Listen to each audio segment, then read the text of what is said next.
Welcome to my channel. বৃত্তি পরীক্ষার ফলাফল তো প্রকাশ হয়ে গেছে। এখন অনেকেরই কমপ্লেন, তাদের প্রত্যাশা মতো কিন্তু নাম্বার আসেনি। অনেকে আমাকে কমেন্ট করেছে যে স্যার আমি এত নম্বর পাবো, আমার অনেক নম্বর কম এসেছে, এখন আমি কি করব, এখন আমার কি করার উপায় আছে। তো আমি বলবো তোমরা ভিডিওটি শুরুর থেকে কিন্তু শেষ পর্যন্ত দেখবে, আমি যা যা বলছি মন দিয়ে শুনবে, তাহলে কিন্তু তোমরা ব্যাপারটা বুঝতে পারবে। তো এটা স্বাভাবিক, একটা বোর্ড এক্সামে কিছু কিছু ক্ষেত্রে নম্বরের একটু কম বেশি হতে পারে। বিশেষ করে বৃত্তি পরীক্ষার খাতাগুলো কারা দেখেন? প্রাইমারি স্কুলের টিচার্সরা দেখেন, বা এই নার্সারি স্কুলের টিচার্সরা, এরাই দেখেন। এদের কাছেই কিন্তু বৃত্তি পরীক্ষার বোর্ড থেকে খাতা পাঠানো হয়, তারাই দেখেন। তো অনেক ক্ষেত্রে কিন্তু তাদের ভুল হয়ে থাকে, নাম্বার তুলতে ভুল হয়ে থাকে, হয়তো খাতা ঠিকঠাক অনেকে দেখে না, এই জন্য কিন্তু অনেকের একটু নম্বরের ঘাটতি হয়। কেউ একটু বেশি নম্বর পেয়ে যায়, কেউ একটু কম নম্বর পায়, বা অনেকে ধরে নেন, অনেকে এরকমও কমপ্লেন রয়েছে, অনেকে বলছে যে আমি 90 পাবো, আমার নম্বর এসে আছে মাত্র 40। তো এক্ষেত্রে তোমাদের খুব শীঘ্রই রিভিউ করতে হবে। তো এখন বলি রিভিউটা কিভাবে করবে, কিভাবে রিভিউ করা যায়, সেই বিষয়টা নিয়ে আলোচনা করি। তো রিভিউ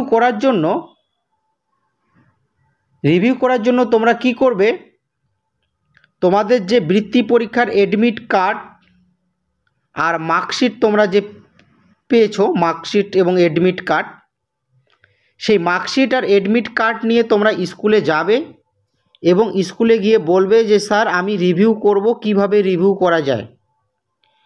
এবার স্কুলের স্যারেরা যদি বলে যে ঠিক আছে তুমি অ্যাডমিট কার্ড এবং মার্কশিট জমা দিয়ে যাও, আমরা বাকি কাজটা করে দেব, তাহলে তোমরা স্কুলের হেডমাস্টারকে তোমরা অ্যাডমিট কার্ড বা মার্কশিট তোমরা দিয়ে দেবে।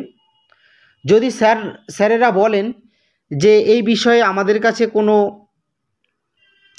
আমাদের কোনো কিছু জানা নেই, আমরা এই বিষয়টা জানি না যে কিভাবে রিভিউ করতে হয়, তাহলে আপনারা একটা কাজ করবেন, আপনাদের অঞ্চল থেকে SUCI পার্টি নামে একটা পার্টি থাকবে।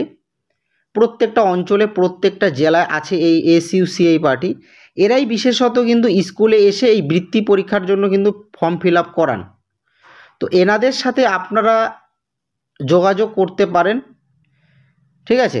এনাদের সাথে যোগাযোগ করলে এনারা বলে দিবে যে কিভাবে রিভিউ করতে হবে।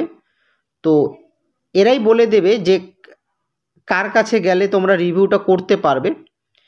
তো এদের কাউকে এই অ্যাডমিট কার্ড এবং মার্কশিট দিয়ে দেবে, এরাই কিন্তু রিভিউ করবে, এবং সেই রিভিউ 15 দিন বা 20 দিনের মধ্যে কিন্তু সেই রিভিউর রেজাল্ট আসবে।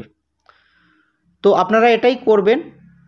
প্রথমে আগে স্কুলে যাবেন, স্কুলে যদি না বলে দেয়, স্কুলে যদি বলে যে এই বিষয়ে আমাদের কাছে আমরা কোনো কিছু জানি না এই বিষয়ে, তো আপনারা কি করবেন, আপনাদের অঞ্চলে যে SUCI পার্টি আছে সেই পার্টির কোনো লোকেদের সাথে আপনারা যোগাযোগ করুন বা দেখা করুন, তারাই বলে দেবে।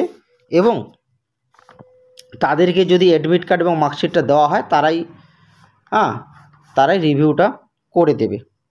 তো এই রিভিউর কিন্তু বেশি দিন ডেট থাকে না, আপনারা খুব শীঘ্রই কিন্তু এই রিভিউটা করে নেবে, নয়তো ডেট পার হয়ে গেলে কিন্তু আর রিভিউ করা যাবে না।